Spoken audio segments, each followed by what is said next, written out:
आपलं नाव ऋषिकेश भाऊ, आपल्याला काय वाटतं आता खंडाळ्यातून पंचायत समितीसाठी कोणाला उमेदवारी देतात?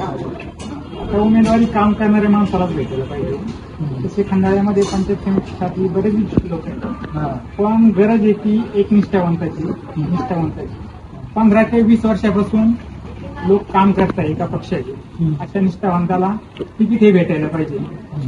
आणि लोक 1-2-5 वर्षामध्ये पक्षामध्ये आलटीपलटी इकडे तिकडे होऊन तिकिटाची अपेक्षा करायची, हे चुकीचं आहे. जो माणूस बूथ स्तरापासून प्रत्येक बूथाचं त्याने काम केलेलं आहे, अशा माणसाला तिकीट भेटणं गरजेचं आहे. ठीक आहे, धन्यवाद. आपलं नाव? सुभाष नामदेव बाळसे. तर आपण बघतोय का जिल्हा परिषद आणि पंचायत समितीचे जे इलेक्शन आहे आता याला सुरुवात झालेली आहे जवळजवळ. तर जिल्हा परिषदसाठी शिवर गटातून सुनील भाऊ पगारी आणि संजय पाटील निकम जवळजवळ उमेदवार निश्चित झालेलेच आहे जवळजवळ. तर यापैकी आपल्याला काय वाटतं, कोणतं उमेदवार असं योग्य वाटतं? भागालाही राजकीय क्षेत्रात लहान होते, पदाधिकारी राहिले होते, त्यांनी चांगले आता भोगले होते. माझा विचार असा आहे की बाबा नवीन माणसाला चान्स दिला पाहिजे, नवीन माणसाला चान्स दिला पाहिजे. बरोबर. तर भाऊ, आपण बघतोय की या गावातून मागच्या टाइमला सध्या ज्या पवार मॅडम ज्या निवडून आपण त्या गेलत्या समजा त्या बीजेपीचेच होत्या. तर त्यांनी काय काय काम केलेलं आहे खंडाळा गावात असं आपण सांगू शकता? त्यांनी खंडाळ्यासाठी 9 लाख रुपयाचा निधी, त्याच्यातून आम्ही 2 रोड, एक महालक्ष्मी मंदिर ना, त्यांचं फ्लावर बागचं काम केलं. तर सर्वसामान्य जनतेतून अशी प्रतिक्रिया येऊ राहिली का त्याचे पवार मॅडम होत्या जिल्हा परिषदेसाठी, तर यांनी खंडाळ्यामध्ये अजून तेवढं काम केलेलं नाही. तर याबद्दल आपली काय प्रतिक्रिया? बरोबर. त्यावेळेस आता मध्ये प्रचार लागले, त्याच्यामुळे त्यांना वेळ घेतला नाही. 4 वर्ष प्रचारासाठी निधी बापूंचं काम केलं.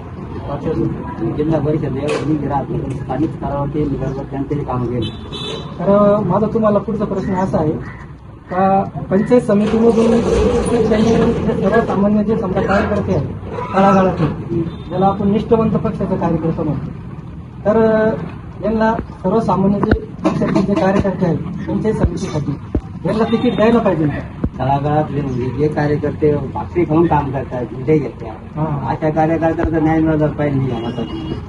पद भोगले तर पदावर राहतात, पण जे सामान्य सत्रांच्या वृत्ती द्या, वेंडे घेऊन फिरत्या, पक्षानं 5-5 वर्ष प्रचार करते, अशा लोकांना न्याय भेटला पाहिजे. न्याय भेटायला कुठल्याही पक्षात. बरोबर, न्याय भेटायला पाहिजे. धन्यवाद. धन्यवाद. तो माणूस असतो ना समजून लागतो, न्यायिक माणूस आपलं असं मत आहे नारायण बाबा पवार यांच्यानंतर असा नेता अजून तयार झालेला नाही.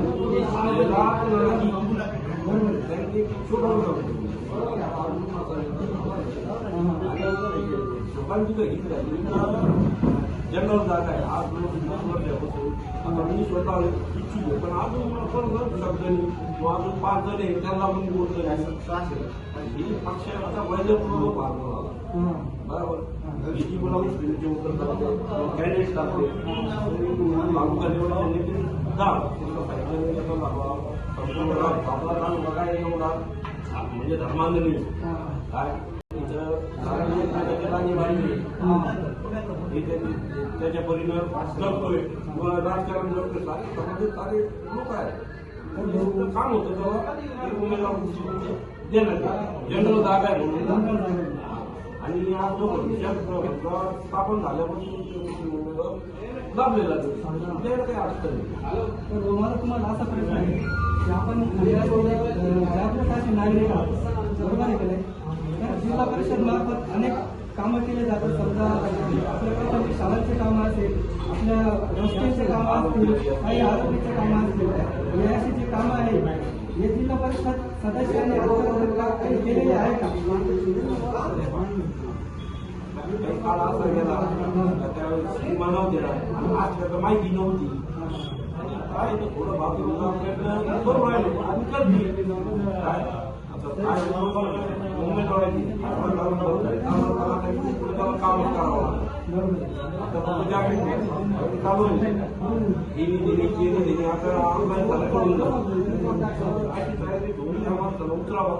नाही तर मग तो करणारा माणूस त्याला तो कोणत्या गावात असो का पक्षात असो काम करणाऱ्याला माणसाने निवडून द्यायला पाहिजे. धन्यवाद.